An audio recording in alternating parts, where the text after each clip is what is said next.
Hello मित्रांनो, माझे नाव राजू आहे आणि मी मुंबईचा राहणारा आहे. माझे वय 30 आहे आणि मी विवाहित आहे. आज मी तुमच्यासाठी माझी एक गोष्ट घेऊन आलो आहे. माझे लग्न होऊन 7 वर्षे झाली आहेत आणि माझी एक साली आहे जी 19 वर्षाची आहे. अजून 1 वर्षेपर्यंत मी तिला त्या नजरेने पाहिले नव्हते, पण तिच्याकडून काही सिग्नल मिळत होता, त्यामुळे मी एकदम उत्तेजित झालो होतो. पण आता सुरुवात कोण करणार? मी मुंबईमध्ये होतो आणि ती थोडे दूर होती. तर आम्ही फोनवर बोलत होतो आणि मी तिला पटवत होतो आणि ती नाही म्हणत होती, कारण की कोणाला काही समजले तर काय होईल याची तिला भीती वाटत होती. मग मी तिला म्हणालो की कोणाला कसे काय समजेल, मी चान्स पाहून काम करेन. मग ती पण माझ्यावर पूर्ण विश्वास करत होती आणि मला खूप पसंत पण करत होती आणि ती माझी काळजी पण करत होती.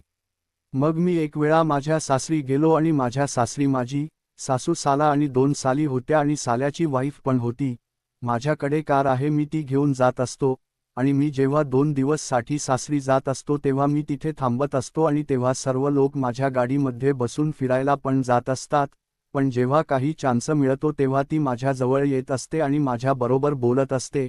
खरे सांगू तर मी अजून तिला टच केले नाही, कारण की मी तिला सांगितले होते की जोपर्यंत तिची इच्छा नसेल मी तिला टच करणार नाही आणि मी तिच्याबरोबर फक्त बोलत होतो आणि इच्छा करत होती की ती तयार होईल.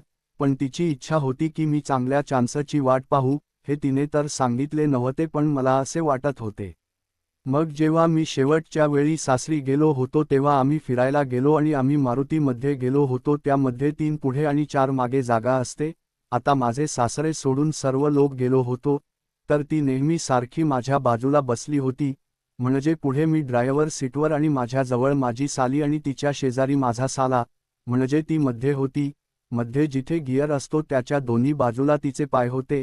तिचा एक पाय तर माझ्या पायाला एकदम चिकटून होता आणि एक पाय माझ्या साल्याला टच होता आणि तिच्या पायाच्या मध्ये गाडीचा गिअर होता.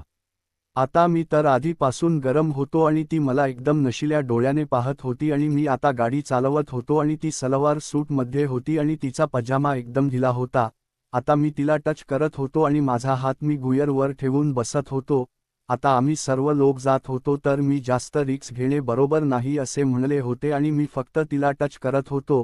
आता जेव्हा मी गिअर बदलत होतो तेव्हा माझा हात तिच्या अंगाला घासून देत होती. मग ती माझ्याकडे पाहत स्माईल देत होती. आता मी पण एकदम उत्साहित होऊन तिला स्माईल देत होतो. आम्ही काही बोलत नव्हतो. आता परत येताना संध्याकाळ झाली आणि अंधार पण झाला होता. आता मित्रांनो, परत येताना जेव्हा मी गाडीचा गिअर बदलत होतो तेव्हा मी माझा हात तिच्या मांडीवर घेऊन जात होतो आणि तिला एकदम जोराने दाबून देत होतो आणि आता मी माझा हात हिम्मत करून तिच्या मैनावर पण घेऊन जात होतो. आता ती काही जास्त गरम होऊ लागली होती. आता आम्ही असेच करत करत घरी आलो आणि ती मला काही म्हणली नाही, पण तिने मला पाहून स्माईल देऊन इशारा केला होता. मग ती हसत बाथरूममध्ये गेली आणि मग मला जिथे झोपायचे होते त्या रूममध्ये मी गेलो तेव्हा ती पण काही वेळमध्ये तिथे आली आणि माझ्याजवळ बसली आणि माझ्याबरोबर बोलत होती आणि ती माझ्या खूप जवळ बसली होती. मग मी बेडवर झोपलो आणि तिच्याबरोबर काही बोलत नव्हतो. पण मला तिची बेचैनी समजत होती. तिने मला डोळ्यामध्ये काहीतरी बोलले होते. मग मी पण चान्स मारून तिचा हात पकडला आणि दाबू लागलो तर तिने काही म्हणले नाही. मग मी तिचा हात घासू लागलो आणि मग तिच्या खांद्यावर आलो आणि घासू लागलो. मग मी थोडा पुढे गेलो आणि तिची छाती दाबली आणि तिला घासू लागलो. मग ती म्हणाली की कोणीतरी पाहून घेईल जीजू. मग मी म्हणलो की आता सर्व लोक झोपले आहेत आणि कोणी पाहणार नाही. मग तिने माझे काही ऐकले नाही. मग मी तिला म्हणलो की आता मी वरच्या बाथरूममध्ये जातो आहे, तू पण तिथे ये. तेव्हा गरमीचे दिवस होते आणि मग मी वर गेलो होतो. मग तेव्हा ती काही वेळामध्ये आली होती. मग मी तिला तिथे पकडले आणि तिच्या बॉडीला किस करू लागलो आणि घासू लागलो. आता ती नाईटीमध्ये होती. आता मला तर असे वाटत होते की मला स्वर्ग मिळाला आहे, पण मी तिला तिथे कसे काय ठोकू शकत होतो? मला काही समजत नव्हते, कारण की कोणी तिथे आले तर काय होईल त्याची मला खूप भीती वाटत होती. पण मला आता काही पण करून हा चान्स घ्यायचा होता. आणि मग मी कार्यक्रम करायला सुरुवात केली. तिला त्रास पण होत होता. मग त्या रात्री आम्ही 2 तास मजा केली.